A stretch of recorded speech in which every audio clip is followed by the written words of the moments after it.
चीना वैसे वैस चीना खबर वैसे वैस।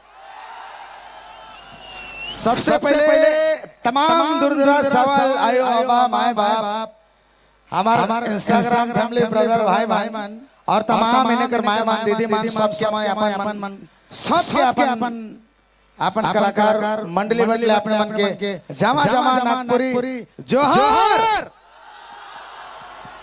तने और जोर से जोहार होना चाहिए जोहार। चले बहुत बहुत धन्यवाद क्योंकि बहुत सारा मैनेजमेंट बहुत सही है।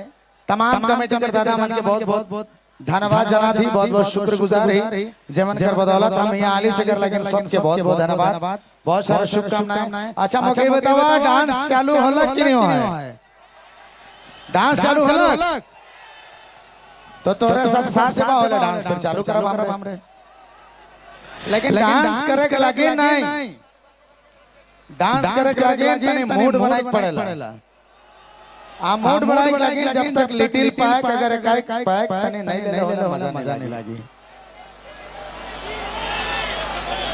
तोरा मूड बना कि नहीं? अरे मूड नखे बनल बोले हमर गाड़ी में व्यवस्था रखल है हो तने व्यवस्था लेवे लागी घेचा भी लागी तनी रास में होला मजा लगेगा लेकिन साला शराब सेहत के लिए एक तो गीत गा रही कल से दारू पीना पान लेकिन दारू आज तक बंद नहीं हुआ और पता नहीं बंद होगी कि नहीं कोई बात नहीं। चलो धन्यवाद शुक्रिया चालू किया जाए क्योंकि बहुत एखन तो मजा कर एखन पूरा सिस्टम फाड़ दो एखन तो पूरा एकदम जबरदस्त। चलो धन्यवाद।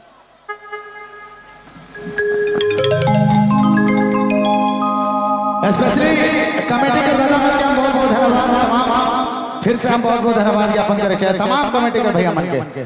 चलिए धन्यवाद।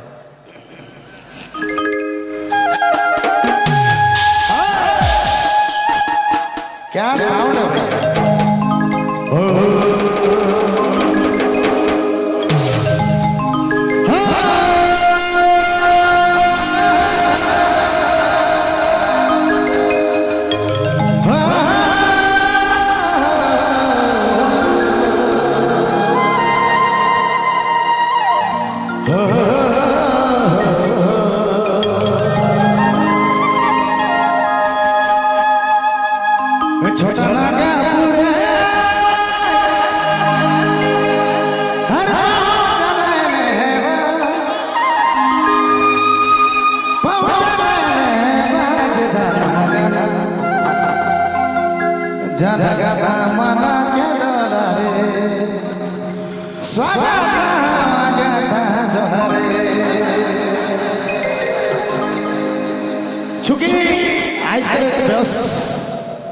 रंग रंग रंगपुरी हिंद पूजा ईद मेला समिति एक बार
राजा